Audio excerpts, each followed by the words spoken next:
Oi, gente, tudo bem com vocês? Meu nome é Antônio Henrique e hoje no canal Baú da História eu gostaria de abordar um tema que eu tenho certeza que pode surpreender e ele está relacionado com a nossa cidade. Eu vou falar um pouco sobre a memória social, que ela está impregnada nos lugares da cidade e como eles podem ser importantes para a nossa identidade cultural. Isso mesmo, eu vou falar sobre os nomes das ruas, os nomes que nós colocamos nas nossas ruas, nos nossos bairros, nos nossos distritos e até mesmo nas nossas praças.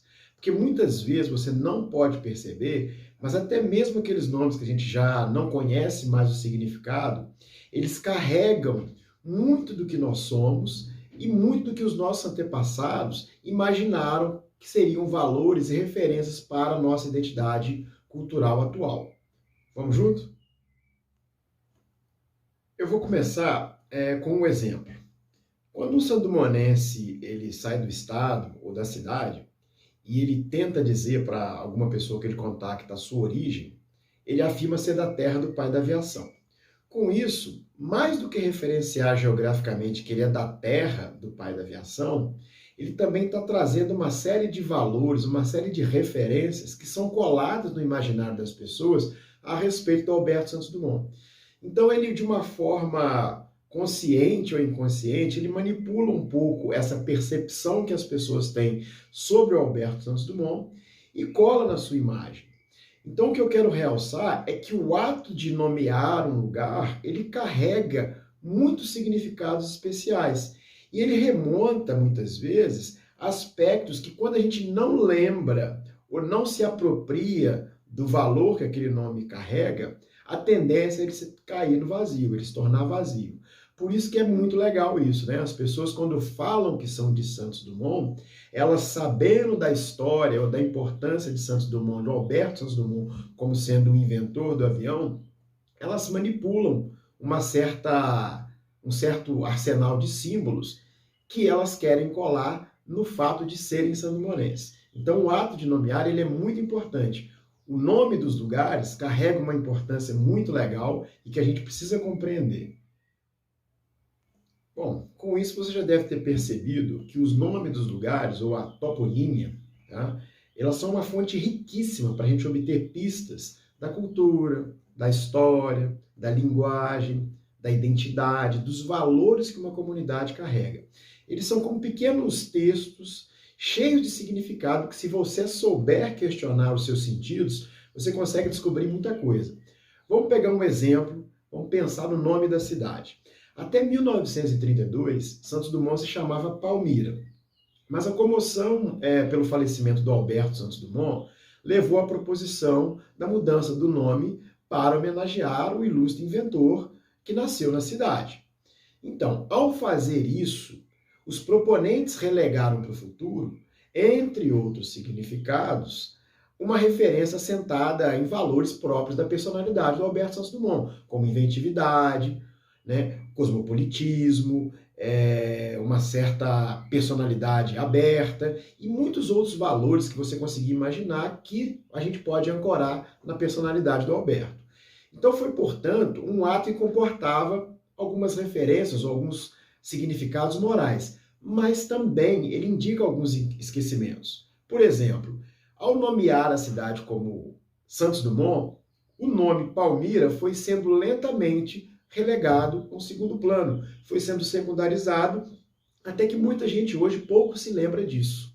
A memória social ligada à figura do Alberto Santos Dumont ela é tão forte no imaginário dos nossos conterrâneos que, se você parar para examinar a quantidade de coisas que são nomeadas com referência a ele, você vai se surpreender.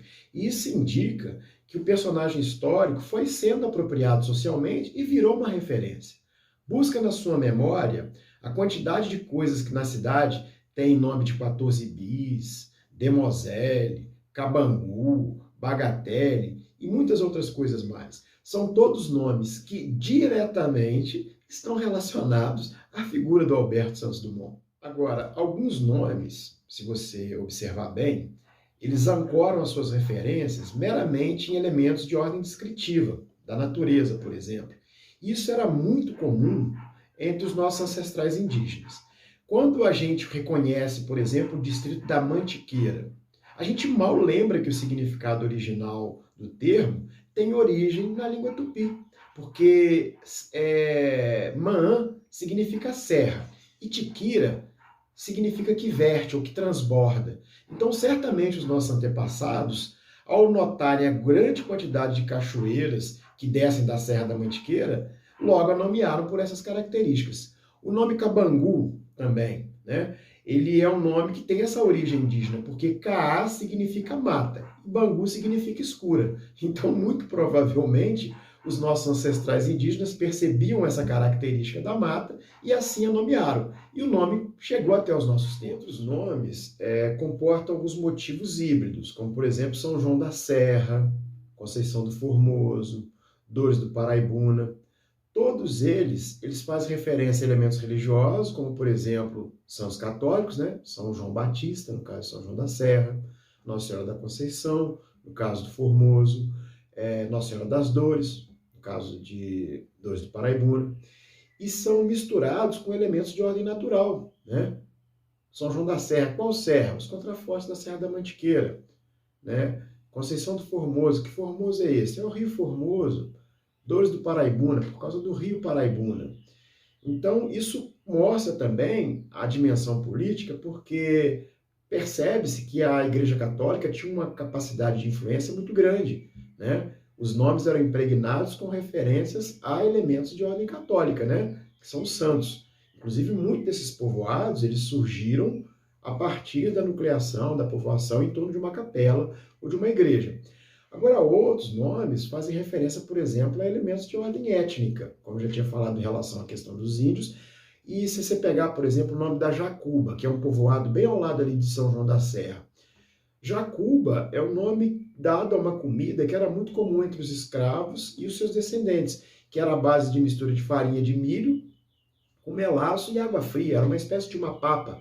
Então, o nome traz essa referência, né, a uma comida ancestral, uma culinária vinculada ao elemento escravo e que chegou até os nossos dias. Agora, alguns nomes, eles refletem relações de poder político muito evidentes, porque os seus significados, né, trazem relações ideológicas próprias de um grupo que monumentalizou um determinado lugar ou o nome numa determinada rua. Né? Então ela se torna muito mais do que uma simples homenagem, ela se torna um verdadeiro veículo de uma ideologia.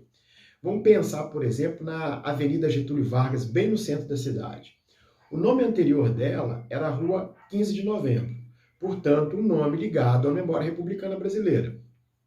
Só que um momento da nossa história que já tinha sido ultrapassado, que é o da República Velha, né? A República dos Coronéis, das oligarquias, do Brasil rural. Então, quando eles rebatizaram de Avenida Getúlio Vargas, eles pretenderam homenagear um ex-presidente que era simbólico para um determinado projeto de Brasil, né? Um Brasil industrializado, um Brasil moderno, e com isso eles transmitiam para as futuras gerações uma memória que, mesmo elas não tendo vivenciado, porque elas não eram contemporâneas daquele período, elas vão buscar essas referências sempre que elas passam naquele lugar. Sempre que elas passam na Avenida Getúlio Vargas, a referência desse Getúlio Vargas, sabendo elas ou não o que ele fez, de alguma forma cola na sua percepção. Então, uma série de presidentes brasileiros foram esquecidos, mas Getúlio Vargas, provavelmente muitos sandomonenses sabem alguma coisa, ainda que só o nome, porque uma rua central da cidade carrega o nome dele. Portanto, uma certa memória vinculada a esse personagem. Alguns nomes, eles fazem alusão a eventos especiais. Então é por isso que você encontra, por exemplo, a Rua 13 de Maio, para nos lembrar a data da abolição. A abolição da escravidão no Brasil foi no dia 13 de maio de 1888. Ou então, a Rua 23 de Outubro, lá no bairro das Flores, que remete ao primeiro voo do Alberto Santos Dumont. Ou ainda a Rua 15 de Fevereiro, que remete ao ano de 1890, quando Palmira virou município. Agora, os nomes de lugares que eu mais gosto são aqueles que estão vinculados à memória popular e também aos seus usos. Você, por exemplo, pode não saber onde fica a Rua Capitão Fidélis, mas eu duvido que você não saiba onde é que fica a Rua da Biquíni. São João da Serra, A gente tem lá a Rua da Perereca, a gente tem o Beco da Caixa d'Água, que são lugares que têm nome oficial, batizado, inclusive, pela prefeitura. Mas, mesmo assim, o povo insiste em chamar pelo nome social. E eu acho isso o máximo. No bairro da Graça, por exemplo, você tem lá o Vai e Volta, né? No Santo Antônio, você tem o Pito Aceso e o Morro do Angu. No Córrego do Ouro, você tem o Carrapicho. No centro, bem no centro, você tem o Beco das Mariposas, você tem a Rua dos Correios, você tem a Rua das Carroças, você tem a Rua Lisinha, você tem o Passeio de Cima, que na verdade é a Rua Getúlio Vargas. Muitas vezes as pessoas não sabem nem o nome oficial, mas o nome social ou o apelido, elas não esquecem. Lá na Vila Esperança, a gente tem a Rua dos Tamancos e o Sete Facadas. Lá no Formoso, você tem a Rua do Sapo e o Bate-Saia. Tem também o bairro Pendura-Saia, tem o bairro Cala-Boca, tem o bairro do Ó, tem a Vila das Perucas lá nas Perobas, tem a Água Espraiada, tem o Quilombo das Corujas. E se você ficar procurando, você vai ficar encantado com a quantidade de nome que o povo dá para os lugares. Outro dia eu fiz uma pergunta no grupo de Facebook sobre alguns nomes diferentes da cidade, esperando que viesse assim, uma meia dúzia, mas vieram mais de 200 postagens com nomes, vamos dizer assim, peculiares para a cidade, para as ruas da cidade. Isso mostra que muitas vezes, a despeito das intenções do poder oficial de dar um nome a uma rua com uma certa homenagem, a população continua fazendo um uso diferente desses lugares e apropriando ela como sendo sua. Porque a ideia de um lugar para a geografia nos ensina isso, né? O que é o lugar? Lugar é o espaço, só que impregnado de afeto. Por isso que a gente fala lugar bom, lugar ruim. Então, quando a população ela olha para um determinado espaço, o nomeia e o sente assim, é muito difícil você tirar aquela referência dela. Inclusive, nessa pequena pesquisa que eu fiz, eu fiquei intrigado com algumas coisas. Por que a gente tem tão poucas ruas com o nome de mulheres na nossa cidade? Né? Por que a gente tem tão poucas ruas com o nome de trabalhadores, né? Braçais, por exemplo, trabalhadores rurais na nossa cidade? Por que a gente tem muita rua com o nome de militar, muita rua com o nome de doutor isso, doutor aquilo, né? Ou então com profissões ditas nobres, e além de muitos nomes de ruas com gente que tem muito pouca relação com a cidade? É aí que as relações de poder, de esquecimento, de lembrança, de status, de valores, enfim, é aí que a gente pode identificar muito do que nós somos ou do que nós pensamos ser. Porque que a gente identifica ali quem que a gente julga num determinado momento, quem é digno e quem não é digno de ser lembrado. Isso é muito importante a gente refletir. Bom, esse é um pequeno vídeo, né, para fazer essa pequena provocação a vocês, de que muitas vezes a gente encontra as histórias ou a história, né, dos lugares mais inusitados. E eu espero de coração que quando você circular na cidade, quando você olhar o nome da sua rua, você perceba que ali tem uma referência e que é importante você se apropriar dela, porque ali tem uma referência, como eu disse anteriormente, do que nós somos. E ali tem muita história para ser contada. Um grande abraço a todos vocês.